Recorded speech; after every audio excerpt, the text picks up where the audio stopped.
Assembly సాక్షిగా బలహీన వర్గాలకి 34% స్థానిక సంస్థల్లో రిజర్వేషన్ కల్పిస్తానని చెప్పేసి మరొకసారి వెన్నుపోటు పొడిచిన చంద్రబాబు నాయుడు బీసీ సమాజం యావత్తు కూడా, బీసీ మేధావులు యావత్తు కూడా ఆలోచించాల్సిన తరుణం ఆసనమైంది.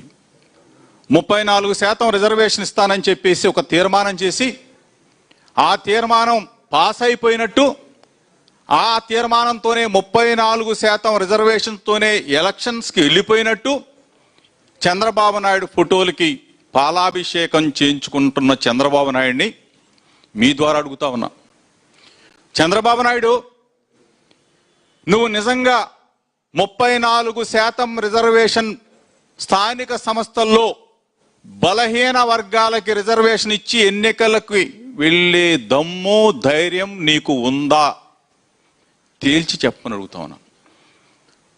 మోసగాడివి, మమ్మల్ని మరలా మేనిఫెస్టోలో పెట్టి అసెంబ్లీలో తీర్మానం చేసి మోసం చేసిన చంద్రబాబు నాయుడు ఈరోజు 139 కులాలు, సుమారుగా 100 మంది నాయకులు, అభినవ పూలే జగన్మోహన్ రెడ్డి గారి నాయకత్వంలో మహాత్మా జ్యోతిరావు పూలే గారి ఆలోచనలు ఆశయాలని అమలు చేయటం కోసం జగన్మోహన్ రెడ్డి గారిని మరలా ముఖ్యమంత్రిని చెయ్యాలా, ముఖ్యమంత్రిని చేస్తేనే బడుగు బలహీన వర్గాలకి న్యాయం జరుగుతుందని చెప్పేసి అందరం కూడా ఒక్కతాటి మీదకు వచ్చి ఈరోజు పెద్ద ఎత్తున అతిరథ మహారథులందరూ కూడా ఒకచోటకి చేరి రేపు రాబోయే రోజుల్లో ఏ విధంగా జోనల్ స్థాయికి వెళ్ళాలా, ఆ తర్వాత జిల్లా స్థాయికి వెళ్ళాలా, ఆ తర్వాత నియోజకవర్గాల స్థాయికి వెళ్ళాలా, ఆ తర్వాత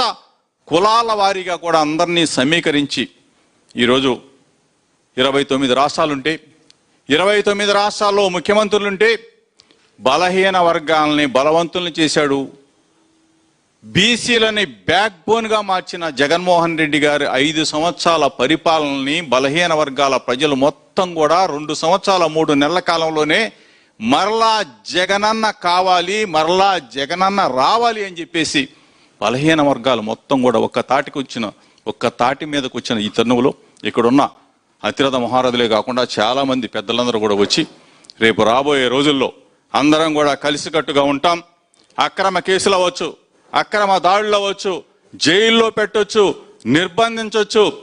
ఒక పక్కన కారుమూరు నాగేశ్వరరావు, ఒక పక్కన కారుమూరు సునీల్, అప్పలరాజు కుమారుడు, నేను, నా తమ్ముడు, నా కొడుకు అందరం కూడా, విరూపాక్షన్న, చింతాడ రవన్న, అదేవిధంగా రజనమ్మ మీద దాడులు, అదేవిధంగా అనిల్ సోదరుడి మీద దాడులు, అక్రమ కేసులు పెట్టాలా, నిర్బంధించాలని చెప్పేసి, అదేవిధంగా సోదరుడు రమేష్ మీద ఉప ఎన్నికల్లో దాడి. బలహీన వర్గాలంటేనే భయం పుడుతున్న చంద్రబాబు నాయుడు, వైఎస్ఆర్ కాంగ్రెస్ పార్టీలో బలహీన వర్గాలు గొంతు నొక్కాలన్న చంద్రబాబు నాయుడు ఒకటే చెప్తా ఉన్నాం, మా గొంతు నొక్కాలని నువ్వు చూస్తే ప్రజలు నీ పీక నొక్కుతారని చంద్రబాబు నాయుడు కొడుకు లోకేష్కి చెప్తా ఉన్నాం. ఈరోజు రెడ్ బుక్ అని తిరుగుతున్నావు. ఆల్రెడీ నీ రెడ్ బుక్ డెడ్ బుక్ అయిపోయింది.